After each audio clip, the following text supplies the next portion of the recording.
तर चौकशीबाबत गृहमंत्री आणि अधिकाऱ्यांना विचारलं पाहिजे असं शशिकांत शिंदेनी म्हटलं।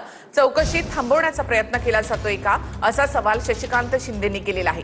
तर खरात व्हिडिओमधील कोणती महिला बेशुद्ध दिसते असा सवाल शर्मिला ठाकरेंनी केला। मी विनंती करते भोंदूबाबाकडे जाणं बंद करा असं शर्मिला ठाकरेंनी म्हटलंय।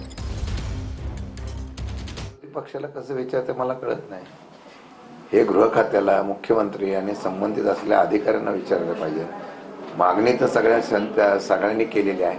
अजून ती चौकशी का लांबते का तिथे प्रकरण त्या ठिकाणी थांबवण्याचा प्रयत्न होतो का का कुठे चालढकल करण्याचा प्रयत्न होतो का दाबण्याचा प्रयत्न होतो। आता SIT त्यांच्या पद्धतीने काम करत असताना आता त्यामध्ये ईडी सुद्धा आलेली आहे। माझ्या माहितीप्रमाणे आता ईडी मध्ये त्यांना ताब्यात देण्याचा प्रयत्न होईल। मी विनंती करीन तुम्ही भोंदूबाबांकडे जाणं बंद करा। आमचे 13 आमदार आले तेव्हा माझ्याकडे इतके लोक आले होते भोंदूबाबांसाठी। आम्ही सांगितलं आमच्याकडे कोणी आलं तर आम्ही पाया पडणार नाही, तुम्हाला आम्हाला भेटायला यायचं तुम्ही भेटायला या। प्लस आमच्यावर फोटो काढून लोकांना जर सांगितलं की आम्ही तुमचे भक्त होतो आम्ही तिथे तुम्हाला येऊन कान फटवणार। सो आमच्याकडे कोणी येतच नाही। भोंदूबाबा फसवतात म्हणजे तुम्ही पण व्हिडिओ बघितले असतील। कोणती बाई बेशुद्ध दिसते हो तुम्हाला?